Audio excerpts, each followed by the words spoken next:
Look at, it's because of my mask that my beard got all tangly, and so I just spent about 3 minutes combing it and going, ow, ow. Hello, everyone. This is Quantum Catechesis. I'm Father Joe Krupp, and you're not. Today is a special, exciting edition of Not on the Go with Father Joe. I ain't going anywhere. Where am I going? Nowhere. But I'm here with you, and I'm so fired up about that. This is my usual spot, I think. Yeah? Okay. Yeah, I always sit here. So, I can't remember what I was going to tell these people. Do you remember? I don't know. But look, I had to comb my beard because I had my mask on all morning. I was going like store to store. And here's what strikes me, truly. This stuff, right? So why did my hair go bye-bye? It's your fault, people of God. But what happened, this is a true story. In 2000, I was at a Radio Shack in Frandor Mall in Lansing. And, you know, they've got cameras everywhere, okay? And I was wearing my cassock, and I had hair, and back then. And I look up, and there's a guy with a tonsure in the store. And I'm like, do you know what I mean by a tonsure? Monks used to shave a circle in the back of their head. It's called a tonsure, okay? And, oh wait, someone, I see LCC. Now I gotta look. It's someone from, if you're a Lansing Catholic kid, I will tell you how much I love you. Hold on, now I gotta scroll. I don't see someone from Lansing Catholic, I think. Oops, I made the camera go boom. Okay, well anyway. So I'm shopping at Radio Shack. I'm at the checkout counter, and there's a dude somewhere in the store with a big old tonsure, or it's also affectionately called a monkey butt, right? Just this big old circle. And I turn to look, and so does he, and I realize I got a monkey butt back there. I never saw the back of my head. And so I literally, true story, I was in a red Chevy truck. Back then, it was a little 1996 GMC Sonoma. Do you remember that truck, Dad? Yep. I bought a Clippers at Radio Shack. This is true. It was Ash Wednesday. And I got in the truck, and I shaved my head in the truck because really? I said, I'm just not going to be the monkey butt guy. Really? True story. So it started back there. Yeah, I had a big old monkey butt right here. Huh. So ever since then, I've shaved my head. And if I don't shave it, I get the Captain Jean-Luc Picard thing, where the sides grow like weeds and the top is just like, peace. We're not playing. I tell people, it's not a receding hairline. It's a retreating hairline. It's moving back. So if you grew that. If I grew it out. And then you put a baseball cap on. Yeah, so if I grew it out and put a baseball hat on, you'd see big poofy tufts of hair coming up the side. But then if I took it off, you'd be like, oh, he's that guy. Is that okay to say? I don't know. I don't know how people do that. Like if I had the horseshoe, I'd be like, and that's easy to say because people tell me I got a good head for shaving hair. You do? Shaving hair. Yeah. Am I saying this right? Mm-hmm. I can't believe we're talking at length about this. I find it fascinating. But so, that's a really important update. Yeah. And then the other thing is, if you haven't seen it, on our Facebook page is an update that we filmed yesterday, and I kind of want to reiterate one key point from it. First, I beg you to go watch it. If you're a member of Holy Family, if you're not, you can watch it, but I'm not begging you, right? But it gives an update on our church with our beautiful Stations of the Cross from St. Casimir in Lansing. But one thing I want to share with everyone listening, because I think this is so important, and I say it with a little bit of heartbreak, okay? My heartbreak and yours. I hope we all know we're all losing our minds a bit, and that's a normal response, okay? That I'm talking to married couples where it's like, oh my, And I want to tell you that after 6 months in full quarantine and a kind of quarantine, this is not the time to make major life decisions. Okay? I think that's fair to say. This is a time for us to recognize we're in extraordinary circumstances and we're probably not thinking real clearly. And that's okay, guys. We can't help the little mouse running on the finger, but we can recognize it and refuse to be enslaved to it. And also, when it comes to your church, whatever your church is, your church that you attend, I'll ask you to keep this in mind, because here's the other thing. Everything's different, guys. And it's hard to explain how interrelated everything is. So, I'll say with great love, I'm getting some of the craziest emails I've got since MSU, right? And those were crazy emails. Holy cow. University culture is bizarre, right? Like, you've got the older crowd who are just left of Mao. And so, like, if you said, oh, man, be like, you said man, you know. So you get those letters. And then you get the conservatives, all three of them, who somehow survived the university atmosphere, and they're feral too, right? They're like enraged perpetually. So since when I left MSU, which was glorious, I want to be clear, but that's where I got, you want to talk crazy emails. Oh, that's where I got some cray emails. And we're starting to get there, guys. And it's okay. Again, I want to be clear. It doesn't hurt. I'm used to that. Priests get these every day.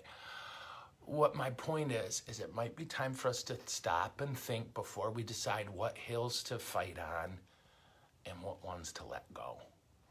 And I'm going to actually talk about that in my Sunday homily. How do we deal with our disappointments in each other? So I'm excited about that. So again, if you're feeling that, I get it. I promise, guys, I fight panic, I fight anxiety, I know, okay? But you hang in there and try to, unless you have to, try to avoid making major life decisions or deciding this is the most important thing in the world and I'm going to fight for it. It might not be, right? And when it comes to, why is our church doing this? Ask. Don't accuse. Ask, right? And be patient, because sometimes I can't answer something quickly, right? Should I say the thing about with the masses, or like as an example, where I can't give a quick answer? Okay. You know, yeah? It's a good day. So, like, for example, last year, I started meeting with, it starts with the craziest thing. We have younger priests, 2 of them, right? And lovely, lovely, lovely. I want to be so clear. But one thing that I guess seminary just pounds into their head is if you're not clergy, you can't purify the chalices after Mass. Okay? Well, when you have 900 billion people going to Mass, and you've got Masses a bit stacked up with confessions in between, it becomes a bit of a challenge. So in researching, what I found out is the bishop can name, if he wants, some people as acolytes. And if they're named acolytes by the bishop, there's a ritual and everything, then they can purify the chalices and the sacred objects after Mass. Okay? So I gathered a group, started training them, worked with our liturgist, and came up with this idea that I'd been working on at other parishes of, well, let's have acolytes who are trained in the ministries so they can train other people. Yeah? So, okay, couple of you acolytes, we're going to train you up, okay? And then you're going to train all the servers. You are going to train you 2 up. You're going to train all the Eucharistic ministers. And we do that. Ushers, lectors, blah, blah, blah, blah, blah, okay? So we're getting these people together, and then the pandemic hits. Poop, okay? And it delayed when our church opening, and it messed everything up. But the biggest thing here to remember is the state only allows a certain amount of people to volunteer under the quarantine. So we said, okay, you guys volunteer. Voluntold. You do all the Mass settings, all the Mass serving, whatever, until this pandemic passes or until we get into our new church and you can train everybody. Okay, do you hear how long that took me to tell that story? Imagine if you just come up, hey, how come we're seeing the same people every week? Okay, sit down. I got a long story for you. And you could draw bad conclusions, rightly so, if you don't know the story. So I hope this makes sense. I keep seeing a frowny face. No, I don't. Oh, someone's making a frowny face. I love you. Yeah, there you go. I posted your message. Your Oh, YouTube. groovy.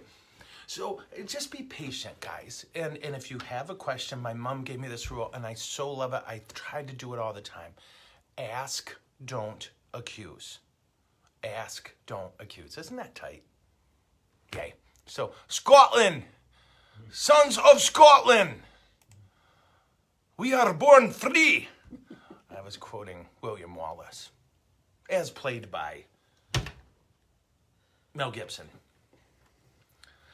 Okay, so here's what we're going to do, guys. I'm going to give us a real quick review of where we were with CRISTEROS, and then we're going to kind of wrap up CRISTEROS. What I hope you remember is that in 1917 in Mexico, they made a new constitution that gave Mexico 5 things that caused trouble, 5 principles that caused trouble. Okay, 1, it outlawed Catholic schools. The Mexican Constitution of 1917 outlawed Catholic schools and required kids to go to public schools. 2, it outlawed monastic religious orders, all monks thrown out. 3, it forbade any worship outside of a church. 4, it took away the church's right to own property.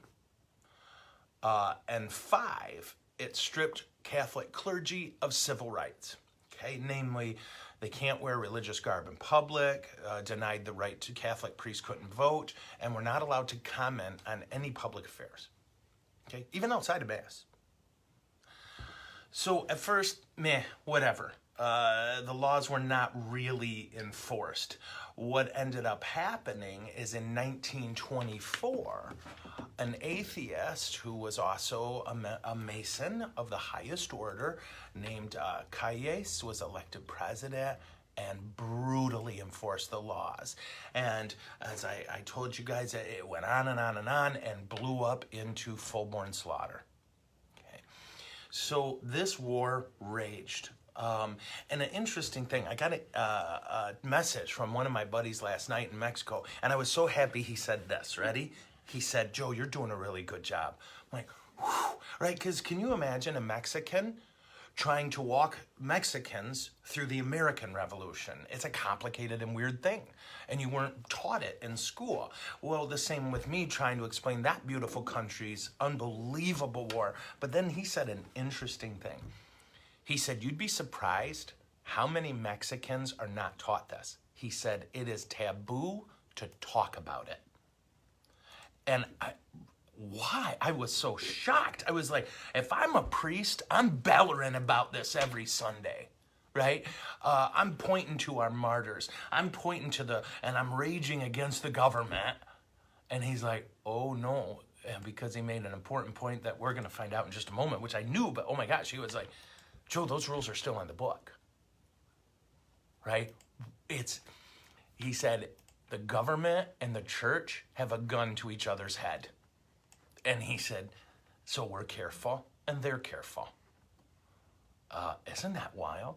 So he said, you might find, he said, Mexicans that are in the U.S., they know all about it because that's why they got here. Right? And we'll talk about that in a moment. But he said Mexicans in Mexico, if they know about it, they tend not to really talk about it because it's still scary. I was just aghast. And I'm not being funny. I got a ton of friends in Mexico, so I'm not giving anything away. But he flat out said, please don't say who I am. Wow. Isn't that something? Right?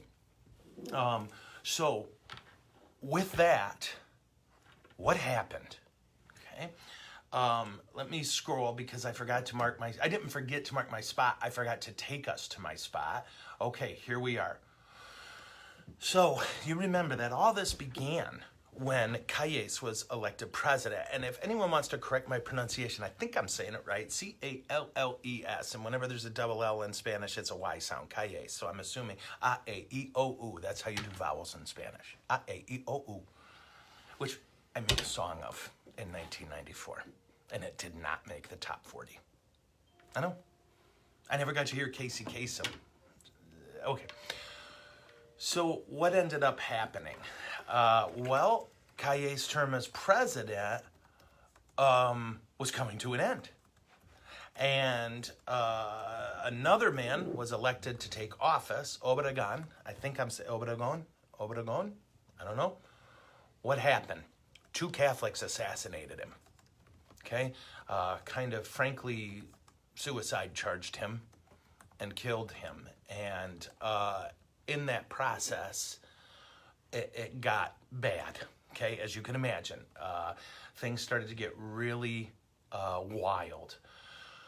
Congress responded to the assassination of the appointed president by appointing a guy named Emilio Portes Gil, interim president, and that they would have an election then, November of 1929. That was the goal, okay? We're going to make Gil president, and then we'll have a full election in November of 1929. Remember, Americans, well, maybe Mexicans. At this point, when they say full election, they don't mean what we do. Okay, they did it a bit different. Here's the thing.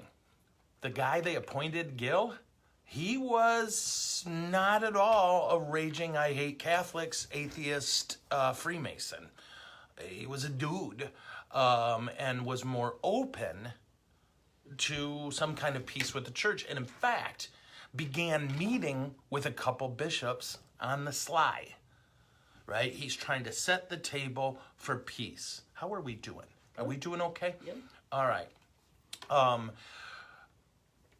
He was interviewed on May 1st. So this is still, what? June, July, August, September, October, November. 6 months before his official election, which again, if you know Mexican politics, especially when PRI was running things, an election was just a formality. Okay, is that okay to say to my Mexican friends? That's what I was taught down there. When the PRI was running things, it was an election. Yeah. In fact, for my Mexican listeners, if there are any down in Mexico right now, I was there when, I'm trying to remember his name. Oh, gosh darn. He was running for president, and he was assassinated by his bodyguards right on live TV. And he really, the guy before Vicente Fox, started with a C. If anyone remembers, please help me out.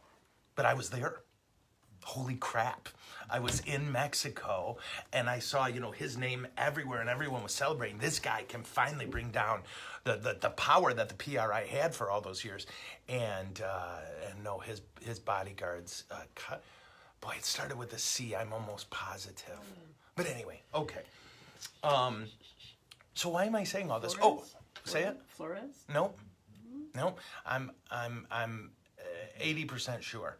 His last name started with a C, but this was early 90s, like somewhere between 93 and 95, I think.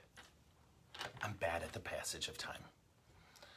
Okay, so President Gil was secretly meeting with clergy, and in the meantime published an interview in the Mexican papers saying, quote, "The Catholic clergy, if they wish, can renew the exercise of their rights." Okay. This is progress. So what happened? The next day, the bishops offered a compromise to him. He's not president yet, but again, he's President Castillo. No, anyway, and what was the compromise? You don't have to delete the laws from the Constitution. Colosio. Oh, who got it? There you go. Colosio. Edward. Mm-hmm. I saw him get assassinated, and it. Wow. Oof. Okay.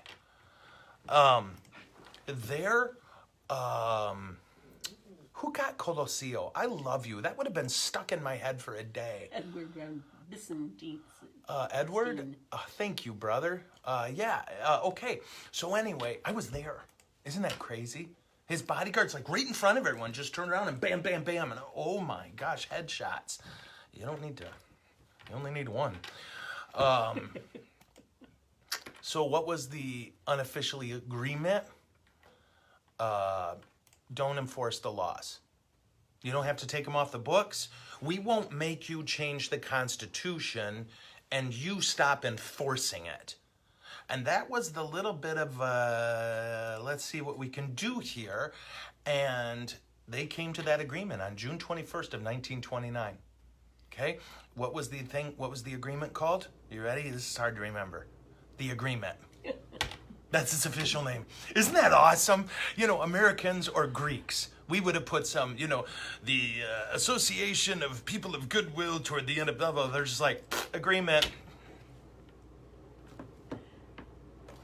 And what was the agreement? And I'm dead serious, guys. And I love Mexican politics for this. I'm dead serious. It was, okay, nothing happened. And I'm dead serious. That's the agreement, right? Those laws, they don't exist. But they exist. Don't enforce them. And what about war crimes? What war crimes? There was no war. It was literally just kind of this... There is something so utilitarian and terrifying and beautiful about that all at the same time. This recognition of unspeakable violence, we have to make it stop. And when you've got two sides, one side saying, we're not changing the Constitution, and the other guy saying, we're not going to give up, then what do?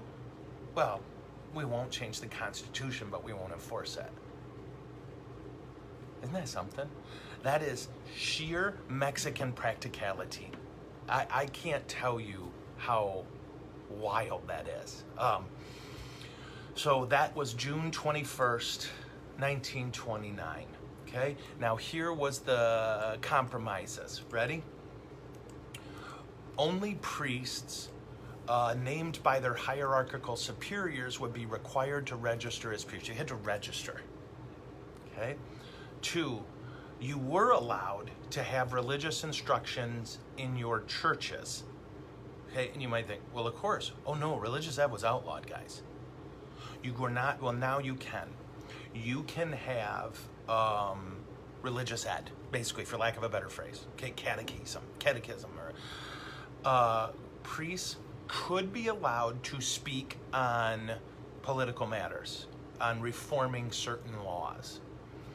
The church, it's kind of funny. Same thing. Okay, I'm sorry I'm being so vague. It's just hard to explain. The state said to the church, okay, we're going to introduce a process where you can reclaim some of your property. And the church went, okay, and reclaimed all of it. The church took control of them, and the state has never tried to take them back. But in some places, like if you're from Mexico, you know what I'm talking about, okay? You know that sometimes you'll see a church, and I know this sounds nuts, but I've saw it 1,000,000 times down there, with a fence about that far from the outside of the church. And if the church goes in 1 inch, the fence goes in 1 inch. That basically what they were allowed was 1 foot away from the church walls, they could own that property. And so they put up these little, it's wild, guys. And then you might go other places and you see the church has acres and acres. It just depended who enforced it and who didn't. And that could change overnight depending on who got elected. How are we doing so far?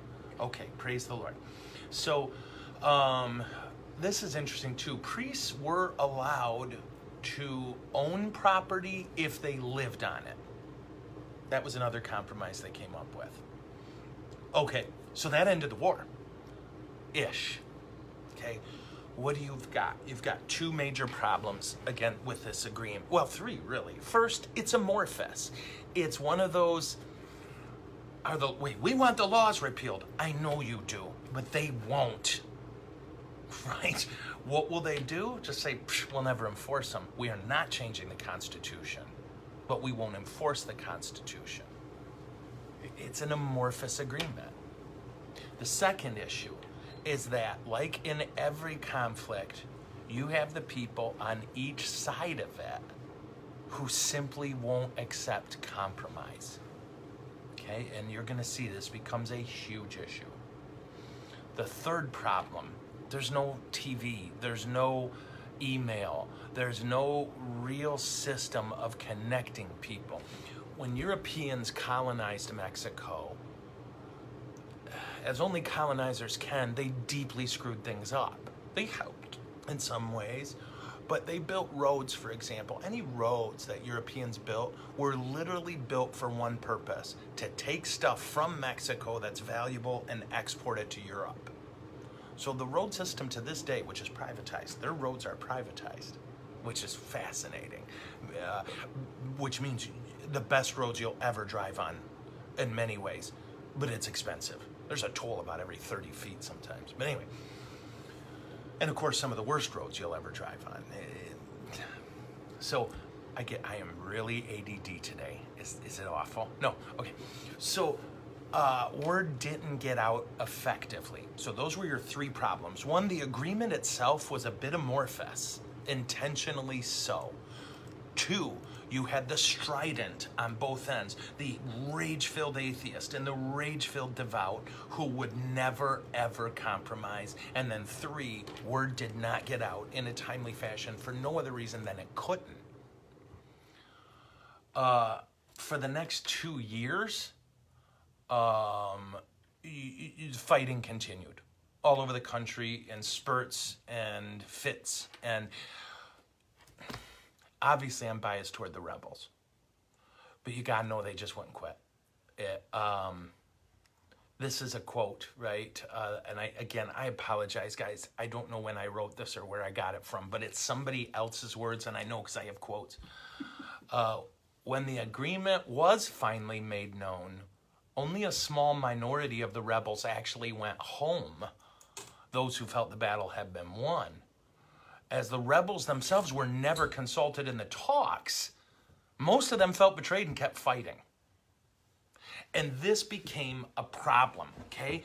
Both sides declared peace, the heads of the parties, but the people fighting did not declare peace. And the atrocities had so piled up. The state really never figured out a way to get their people to quit fighting. This will fascinate you. How do you get the Catholics to quit fighting? And they did it. It worked. Do you know?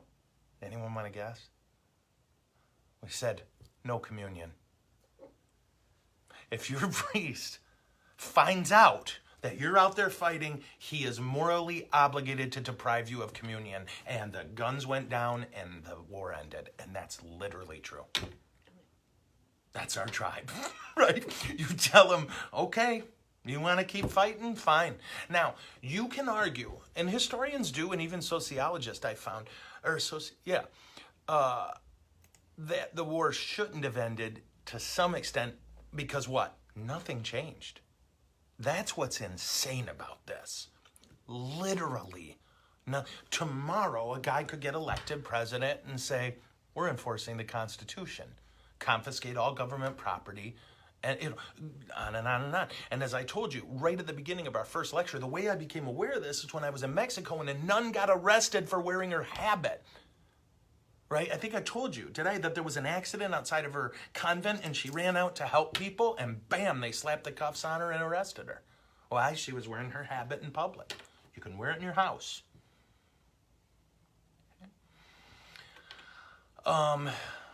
So that's how it ended. The church, you couldn't get basically, eventually, the people who hated the rebels and who wanted to keep fighting on the atheist side, I assume, I don't know what happened, but the Catholics stopped fighting.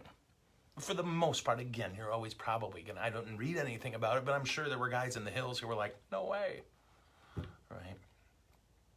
So let's look at some of the effects of this awful, unspeakable war. Okay, this is from the book Nuevo Católicos, New Catholics. Quote, in the aftermath of their defeat, right, because make no mistakes, the CRISTEROS lost in a sense.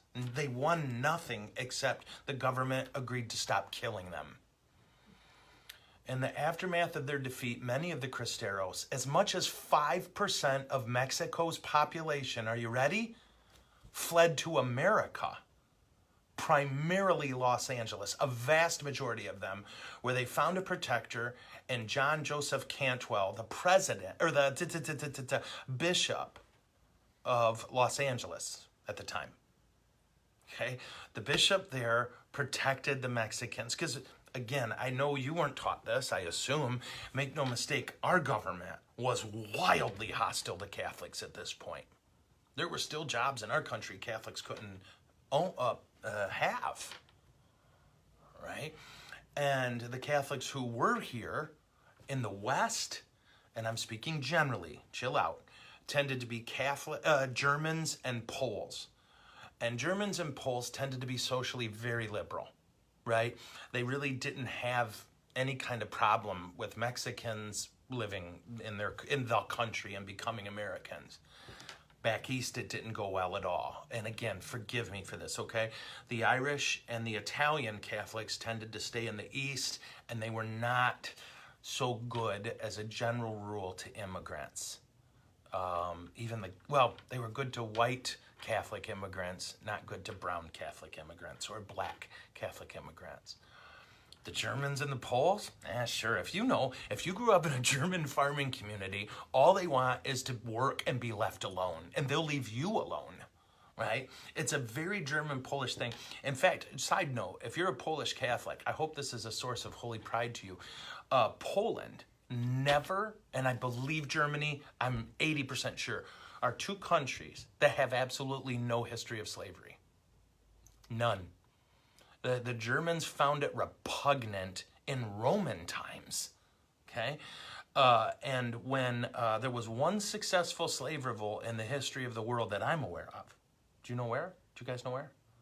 Only one time that I know of in world history where the slaves rose up and took over the country and held it. Do you know where? This is crazy. Haiti,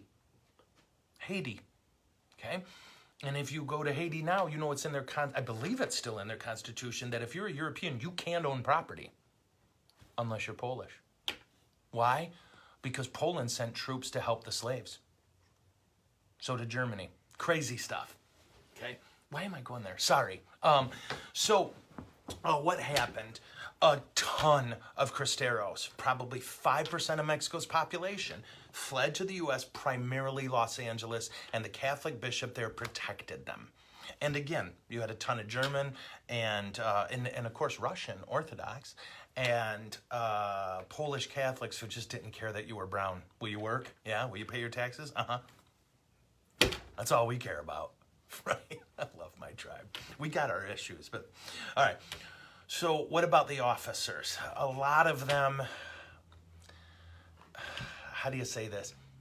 They lost everything in this war, and so they really wouldn't give up.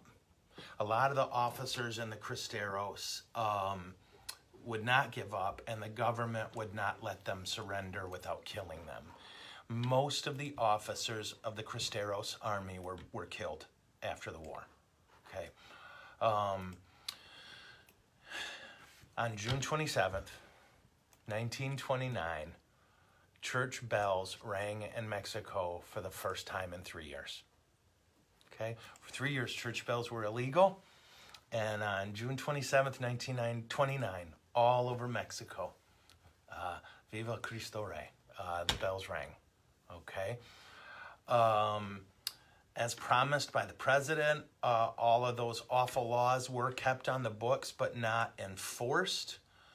But in a lot of different places around Mexico, since that day until that I know of, about 2007, that's the last time I checked, priests were still periodically arrested or executed. Just who's in charge?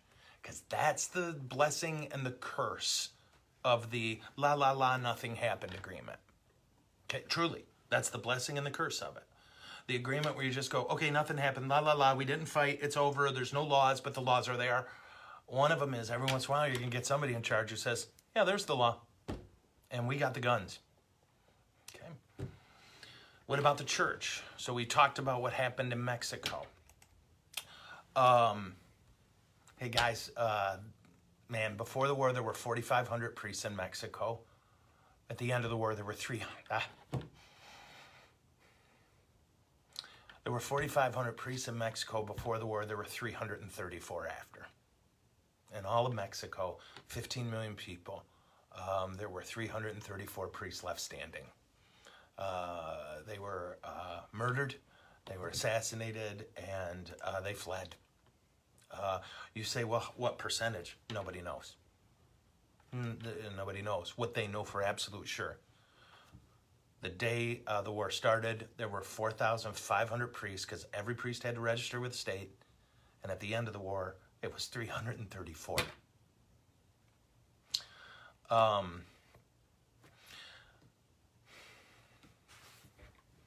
So the Catholic Church recognizes, as you can imagine, a ton of martyrs. An important distinction to remember is not all martyrs are saints. No, not all saints are martyrs, but all martyrs are saints. Okay? What's a martyr? Someone who dies for their faith. Where the church always finds herself in a hazy spot is, what about people who died for their faith while killing people for their faith? That has proven a sticky point that the church hasn't really been able to get over. I think it's fair to say that as a general rule, you would be considered what you would call a popular martyr. Namely, people would refer to you as a martyr, but the church didn't name you one. I don't know how else to say it. And that's speculation, by the way. Perhaps I would assume the best known saint from this is Father Miguel Pro, a Jesuit priest who was put up against the church wall and executed November 23rd, 1927. And what makes that so important is the government did it in a particularly awful way and photographed everything. And why? Because their hope was, and people never understand Catholics, seriously, even Catholics don't understand Catholics. The hope was, well, we're going to spread these photos all over Mexico and priests will run. They did not run, right? They did not run. And in fact, his blood became the battle cry for a lot of people. In May of 2000, Pope John Paul II canonized 25 martyrs from that period. They were mostly priests who refused to fight and refused to leave their flocks and were then executed by federal forces. And you say, why only 25? There were thousands. Well, again, we don't know what we don't know, right? So, Father, this is really cool. Another martyr is Father Sens, okay? And this is what he wrote when he realized he was going to be murdered or executed. Lord, I want to be a martyr. I want to be your martyr. And even though I am your unworthy servant, I want to give you all my blood, drop by drop. In 1926, he was denounced as a traitor against the government, and they raided his home. And on August 14th, they captured him and tortured him to death, along with 3 boys who were there to serve Mass with him. You could go on and on. 13 more martyrs just in the last few years. Like, as we get names, the church dubs them martyrs, honors their martyrdom, whatever you want to say. So, it's funny, that letter I got whenever I touched, so Wednesday night from one of my buddies in Mexico, really, he said, Joe, again, no one talks about it. You just don't do that. The Mexicans in the U.S. talk about it. The Mexicans in Mexico, not so much. Why?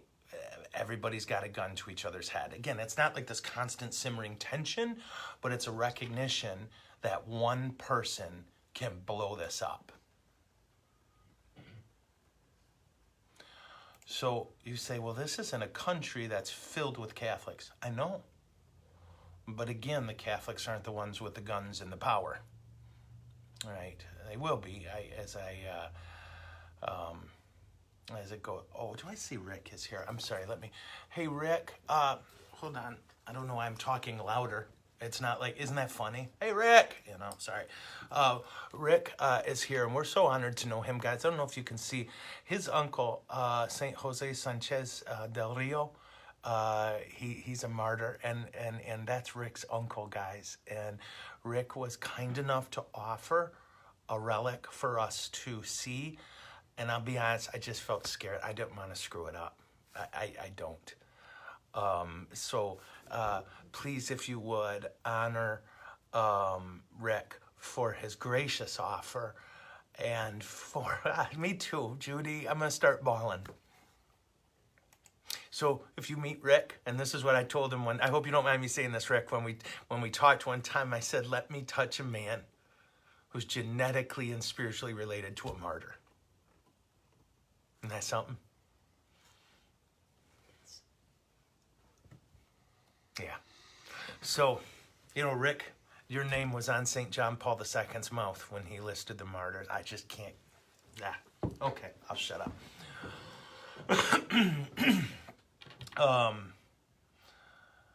Here's a quote I found that I thought you might find, and it's from the New York Times, and I'm sorry, but sometimes they get some things about Catholics right. It's just really rare.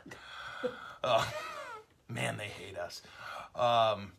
So this is an article they wrote when Father Miguel Pro was named a martyr.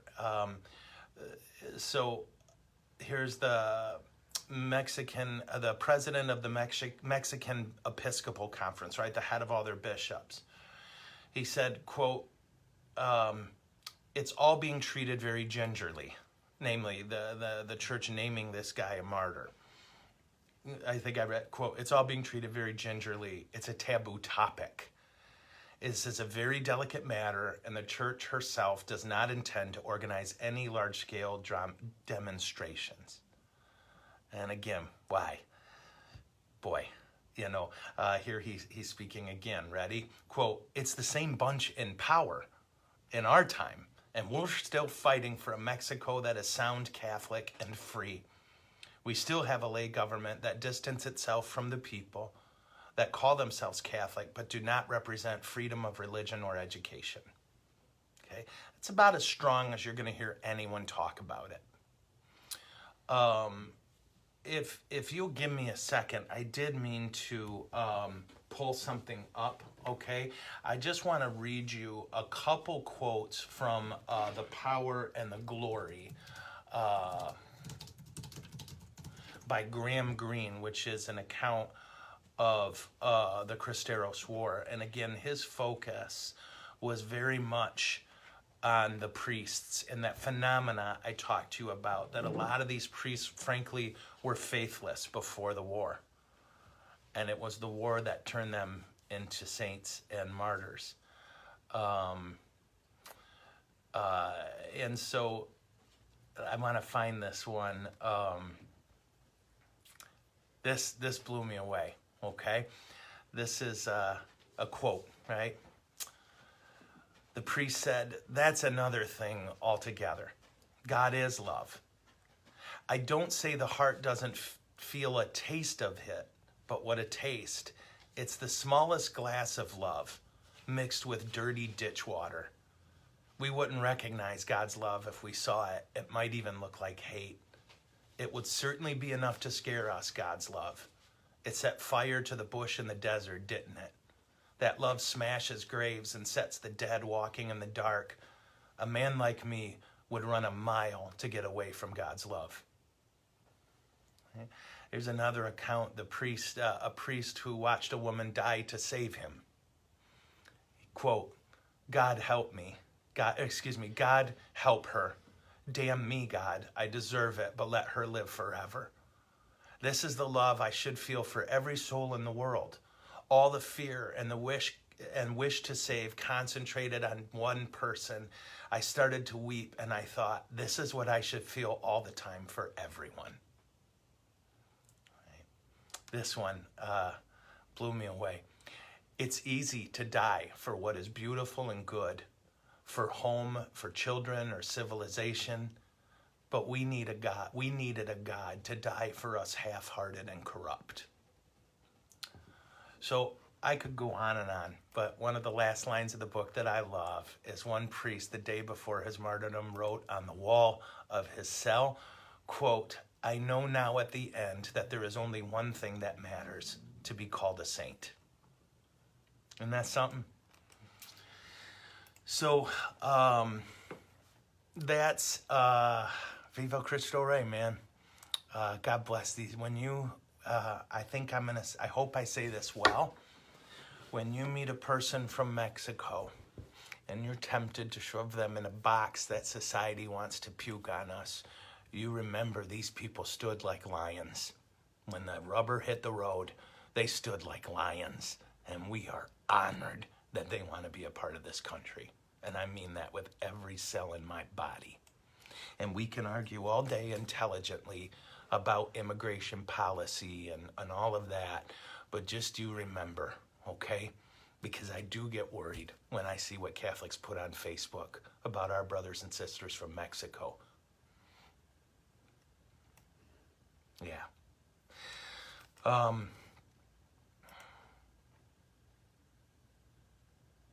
Yeah, okay.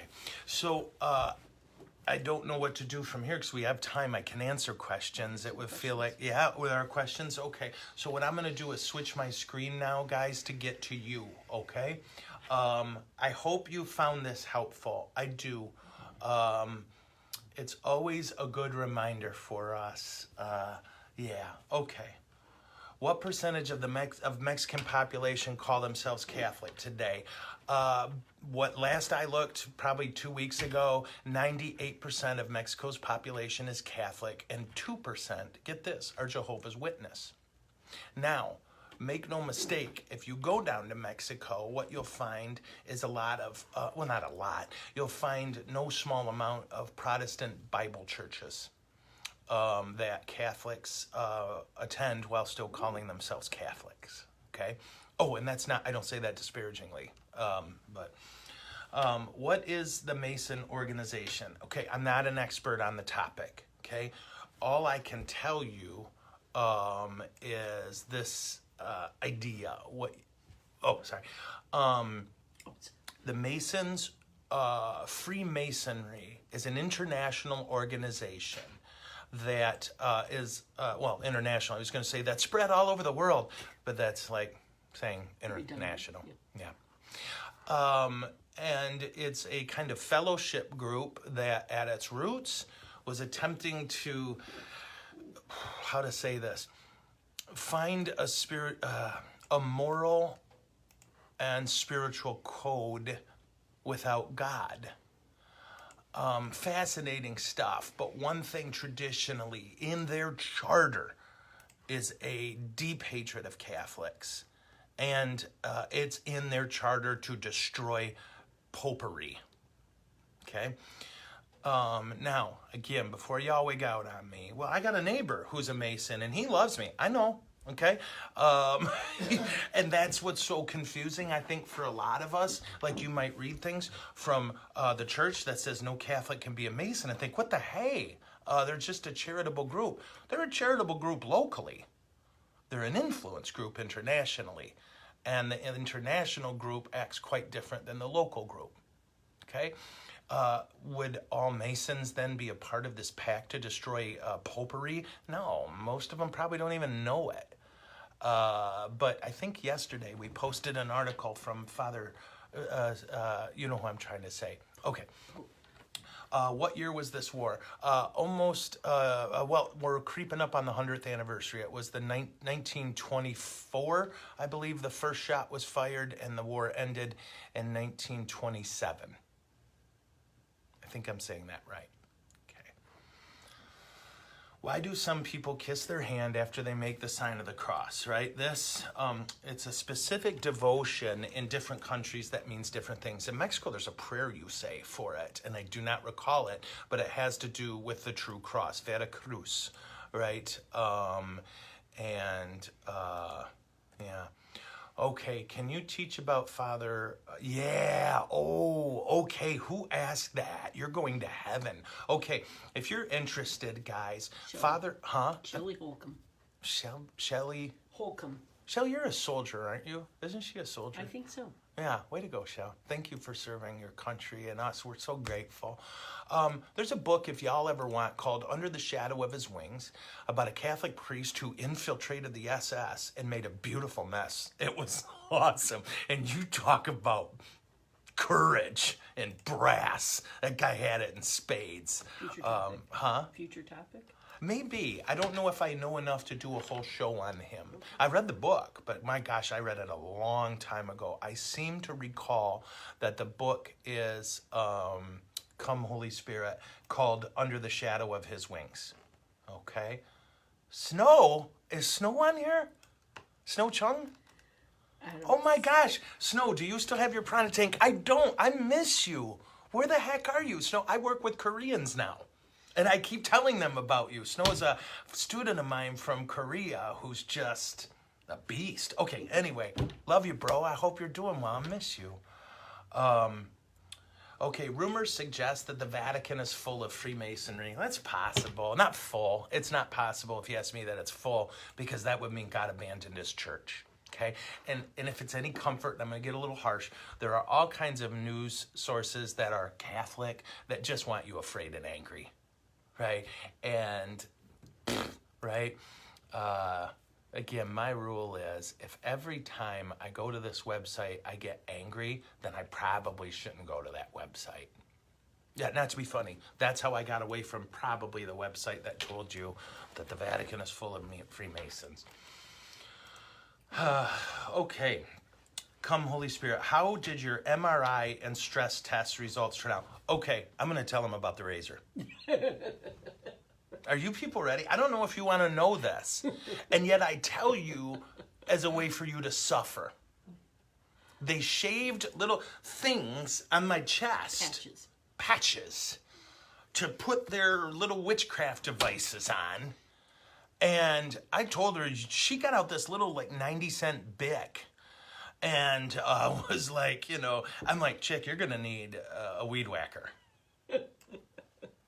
But so when they finished, I wanted to shave connecting the dots. This is what I wanted.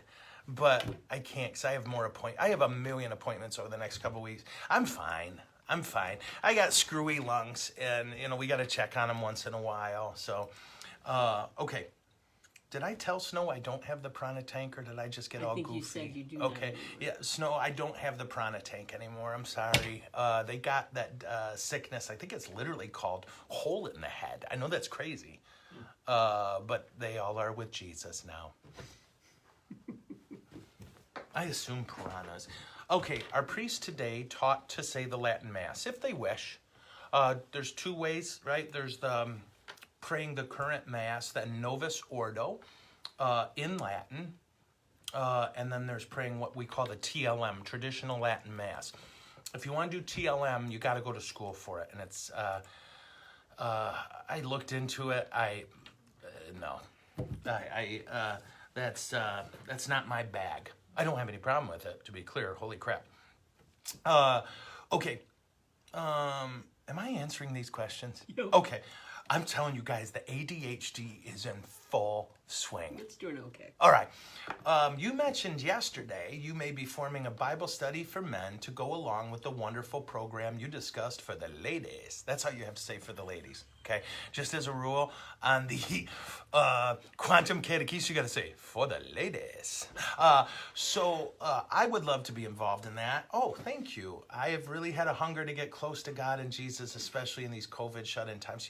We could do it like this. Holy Deacon Denny Parnell, who I think is God's twin, he and I tag teamed a Bible study for about, I would say 5-6 months. I don't know. I'm bad at the passage. Would it have to be is it different if you do it? For men? Yeah. Well, there would be talking like this. The Bible study for men.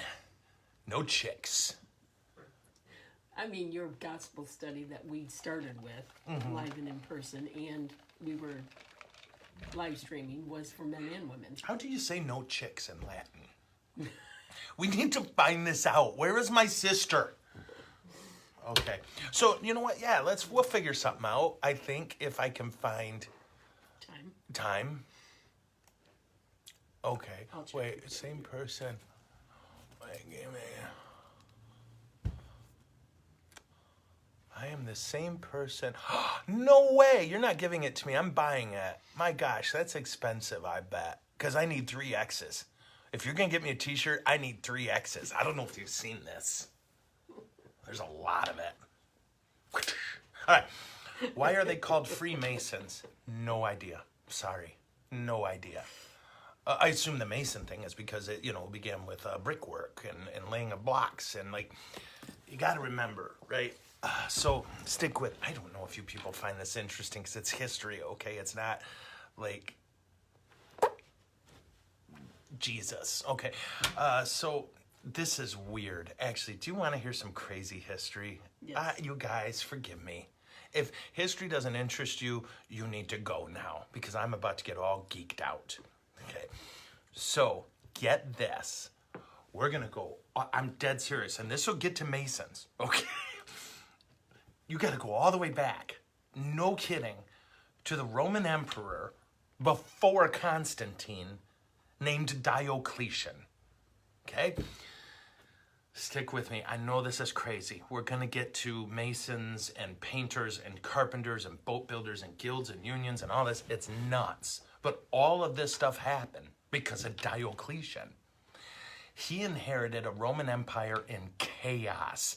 And some of it was just their own limitations, that there were 55 million people, if not 70 million. It's hard to tell. They killed a lot of people.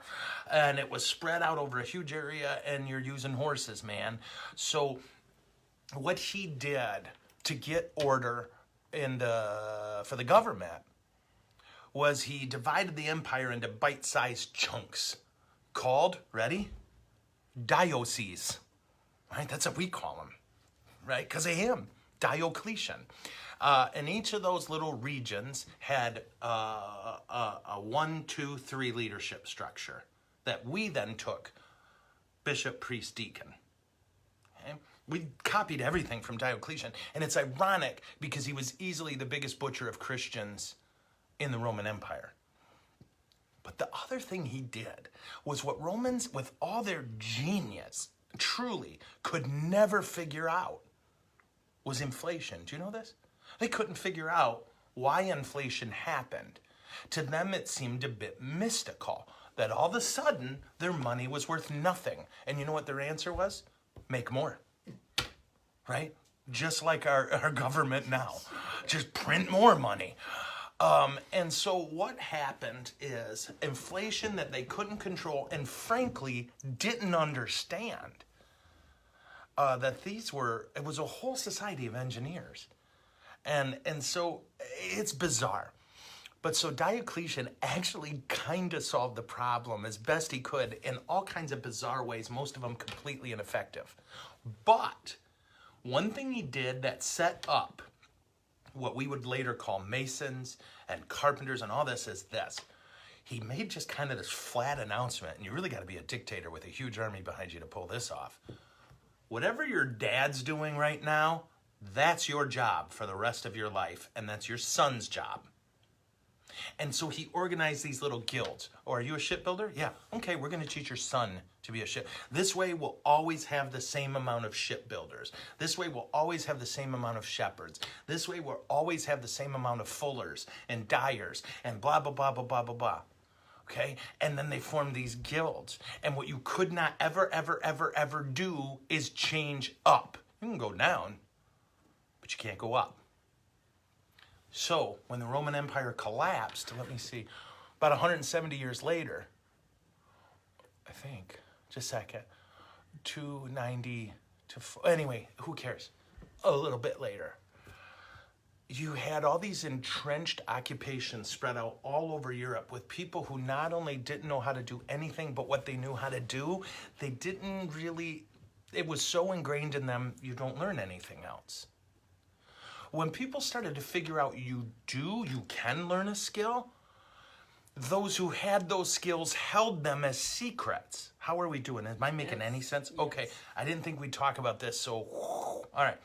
So let's say you're a guy, sorry ladies, who knows how to build a building properly with bricks and stones. And if you've ever done that, you know it's not just plopping bricks on top of each other. There's a lot of math, there's a lot of weirdness. You would never tell anyone how to do it because you want the job. And you don't want other jerks out there learning it. So if you wanted to become a mason, you would have to go to a mason and present yourself as a sort of slave. And he would feed you and take care of you and teach you his skill. But you would also have to engage in some sort of binding ritual that would forbid you from ever teaching it to anyone else. Okay. How are we doing? Okay. Do you see now, are you listening to this and going, oh my gosh, this is how feudalism happened? Yes. This is how feudalism happened. So, like, if any of you out there, truly, last name Fuller, right? Well, then, at some point, your family's job, and I'm dead serious, was to dye shirts. That's called a Fuller. Maybe your last name is a Fuller, like, bleached shirts and colored them. I don't know, all these different names that are out there, most of them reflect the reality of what your family used to do. Fletcher, those were the people who made arrows, right? And who made the little, because you didn't just bang out a stick and put an arrowhead on it. There's a skill to this. All these different names out there. You with me? Okay.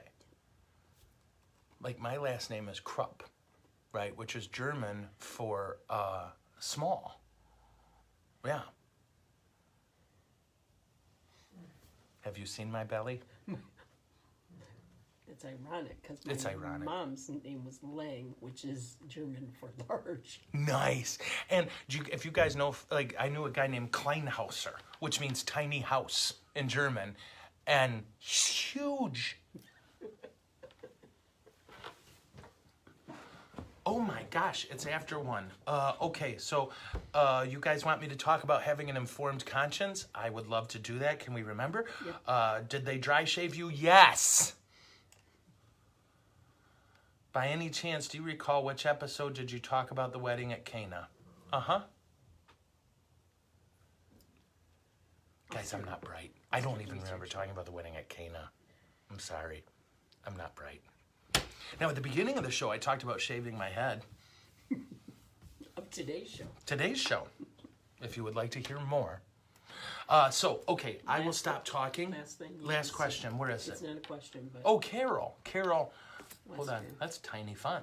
Yeah. My brother's ex-wife and two... What? Oh, Carol. Yeah. Okay. Guys, I need you to pray with me, okay? Carol Weston's... her brother's ex-wife and 2 young grandsons died in a fire last night at their home. Okay? All right. In the name of the Father, and the Son, and the Holy Spirit, Jesus, we want to take a moment now and thank you for our brothers and sisters in Mexico who died rather than submit, who died rather than abandon faith in you, and who poured themselves out. We thank you for them, and we ask that they pray for us from heaven and help us to be brave and to be upright and to protect us. And Lord, any racism in our hearts, just get rid of it. We don't want it. It doesn't help. It only hurts. And for all of our Mexican brothers and sisters in our country who have endured the shame of racism or the kind of awfulness that comes from that, we ask you to heal their hearts and to remind them of their dignity as your kids. And now we ask that you look at Carol and you wrap your hands around her broken heart. We ask that you bless her brother and heal his broken heart. And you see his former wife and 2 grandsons. We ask you to get them home to you. Mother Mary, take their hands and get them home.